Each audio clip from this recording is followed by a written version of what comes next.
చిన్నకారు సన్నకారు రైతులు డైరీ ఫామ్ నిర్వహించుకుంటా వాళ్లకు ఈరోజు ప్రభుత్వం నుంచి ఎలాంటి సహకారం లేదు. మరి ప్రభుత్వ వెటర్నరీ అధికారి వ్యవస్థలు ఎక్కడుంటుండ్రు? వాళ్ళు ఈరోజు ఎక్కడ పోతున్నారు? ఏ డైరీ ఫామ్ దగ్గరికి వచ్చి వాళ్ళు చెకప్లు చేస్తున్నారు? వారికి ఏమైనా నట్టల మందులు సప్లై చేస్తుర్రా? లేదు. ఖాళీ వారానికి వచ్చి ఫోటోలు దించుకుంటారు, కథం, కోట్లు కోట్లు ఖర్చులు. ఎక్కడ పోతుంది? ఓన్లీ గోపాలమిత్ర డాక్టర్లతోటే ఈరోజు మన భారతదేశంలో ఈరోజు వ్యవస్థలు డైరీ ఫామ్ నడిచేటటువంటి పరిస్థితి ఉంది.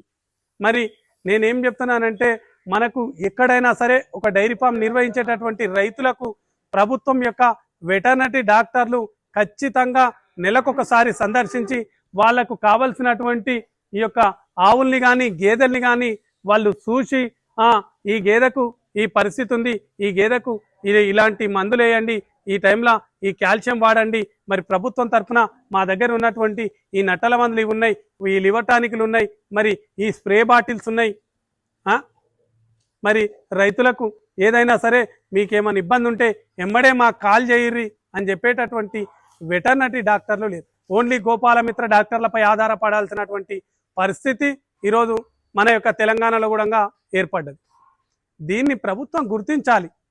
సోషల్ మీడియా ఈరోజు ఛానళ్ళు పేపర్లల్లో ఈరోజు ఎమ్మెల్యే వచ్చిండు, కథం అది రాసేసిండు, ఏమని ఈ రోడ్డు శాంక్షన్ అయింది, ఈడ అభివృద్ధి. ఇది కాదు అభివృద్ధి.